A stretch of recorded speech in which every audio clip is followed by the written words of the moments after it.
Let's bring in our panel. Matthew Continetti, editor-in-chief of the Washington Free Beacon, A.B. Stoddard, associate editor at Real Clear Politics, and former CIA analyst Buck Sexton. The burden is on the president. He has a higher responsibility than Nancy Pelosi or any of these people. He has to say this is incredibly dangerous, and he has to cool it down. Blaming the media is not good enough. Buck.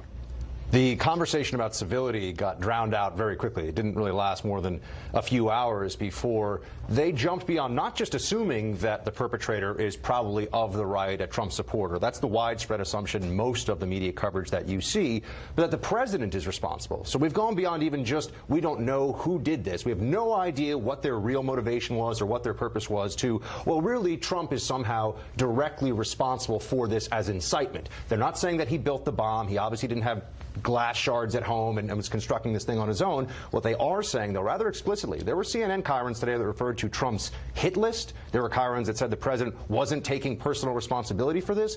That is people claiming that the president has a direct causative effect on this. And in this overall climate, I'm sorry, but there isn't equality here in terms of how much mob-like behavior and crazy rhetoric is coming from both sides. The president fights back, and that means the president sometimes maybe goes a bit further than most people, including his supporters, would want. On the left, you have mobs on Capitol Hill, mobs on the streets, Antifa on both coasts, people who are claiming the president is a traitor, the president is a rapist, the president is a racist. And this has been going on for 18 months. At some point, they have to understand that this is a much larger conversation than just what the president tweeted this morning. Sure. I think that someone could have died in a mailroom or on a security detail yesterday, and then it would be a much more sober assessment of what we're talking about. People on both sides are complicit, President Trump included. His rhetoric is extremely divisive. I think Hillary Clinton and Maxine Waters and everyone on both sides need to own up to how corrosive it is. Congressman Steve Scalise almost bled out on a baseball field a few miles from where we sit right now. Did the conversation change after that? Did the left insist? Did the Democrats change their tone? I don't think so. As this caravan moves forward, it's still a major issue. There's another caravan in Guatemala. Back with the panel.